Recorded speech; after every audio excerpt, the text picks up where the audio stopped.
Hey, you want to come meet the family? Yeah, let's go. Come on. All right, I'm going to introduce you guys to my family. Well, my family of cameras, anyways. Gotcha. Anyways, here they are. These are the boys. Oh yeah, my little Sonys. Let's see what we got here. God, whew. Little man got Sony ZV-1 F, the Sony A6100, and the newest edition is the Sony A7. Apart from a few other cameras, these are the main guys that I use on a day-to-day basis. So that is what we have. So we'll do a little story time. I used to shoot Canon. My first digital camera was a Canon XS.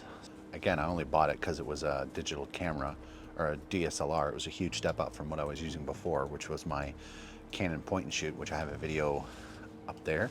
Video went, I think my first actual video DSLR was a Canon M100, and there's just something about the Canon colors that are just, I don't know, what they say about the Canon colors is true. It definitely has its own sort of flair to it. I don't know what it is, but just right out of the camera, the colors from Canons are awesome. But one of the reasons why I switched to Sony, there's a couple things that the M100 didn't do. One of them was, I think it had 4K, I can't remember, but if it did, it was like super cropped.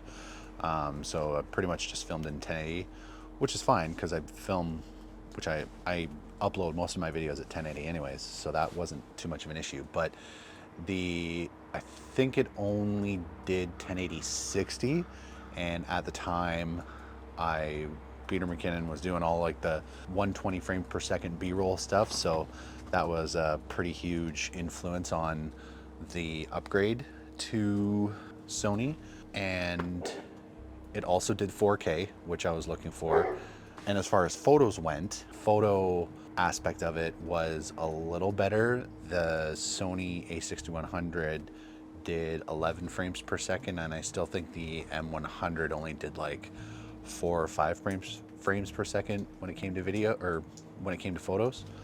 So that was a big step up. Another reason that I switched to Sony as well was, or at least to that particular Sony model, the M100 didn't have a audio input, so I couldn't hook up an external microphone to it, which again at the time was something that I wanted to make better in my videos, obviously with the audio coming directly from the onboard mic, which wasn't too bad.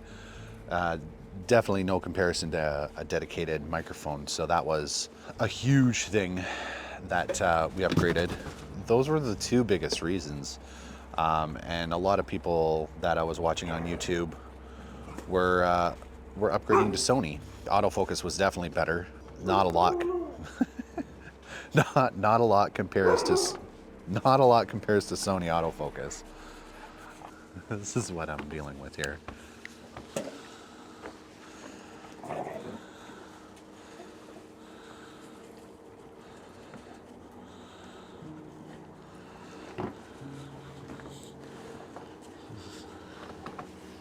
Having the better autofocus, the 1080p 120 frames per second was a huge reason for the upgrade. And honestly, I haven't regretted that switch. I love Canon, don't get me wrong. I have had the opportunity to shoot on Canon cameras again. I had a project where I shot on a Canon C500, and my God, it's so nice. I like the Sonys.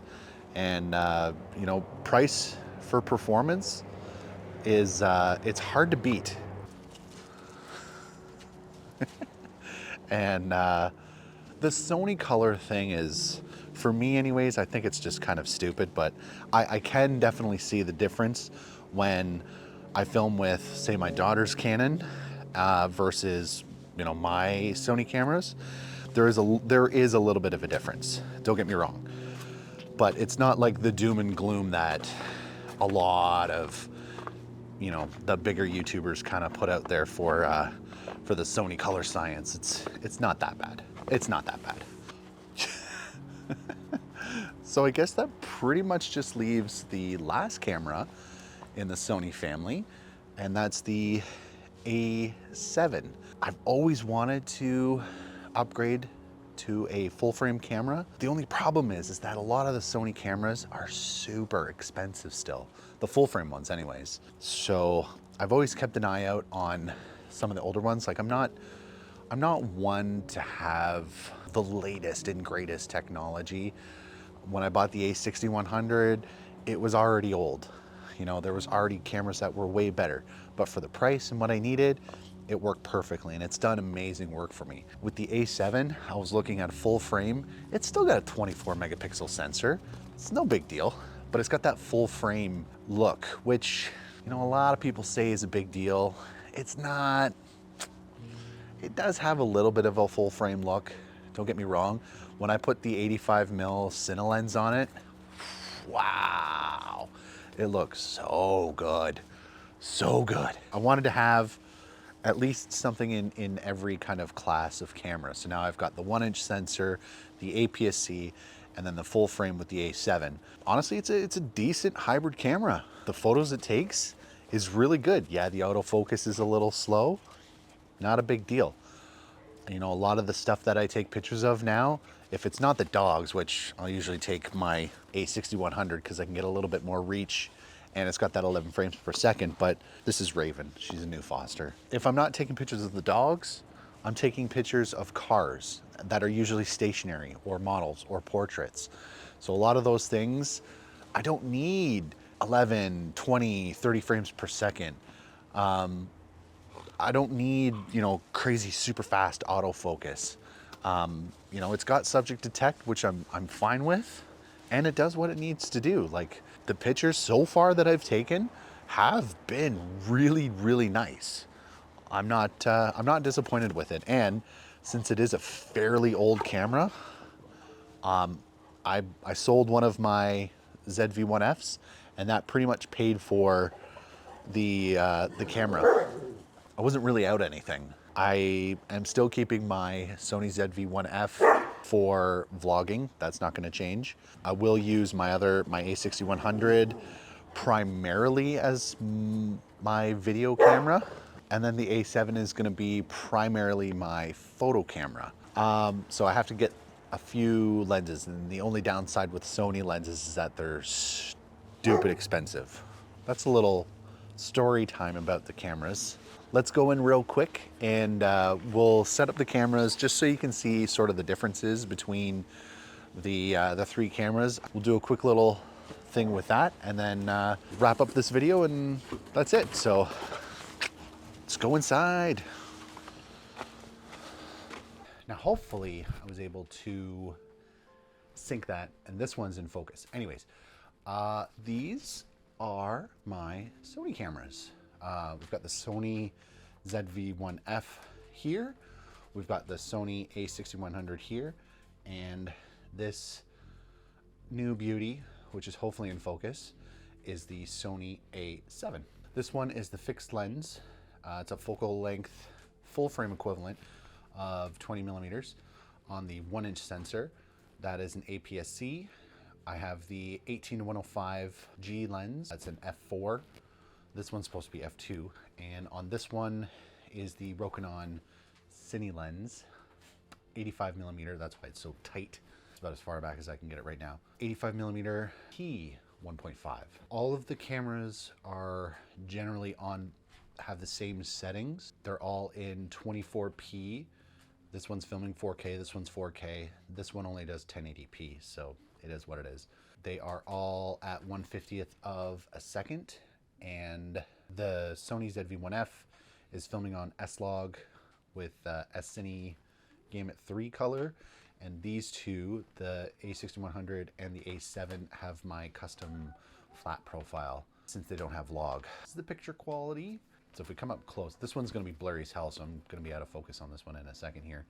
You won't even see me.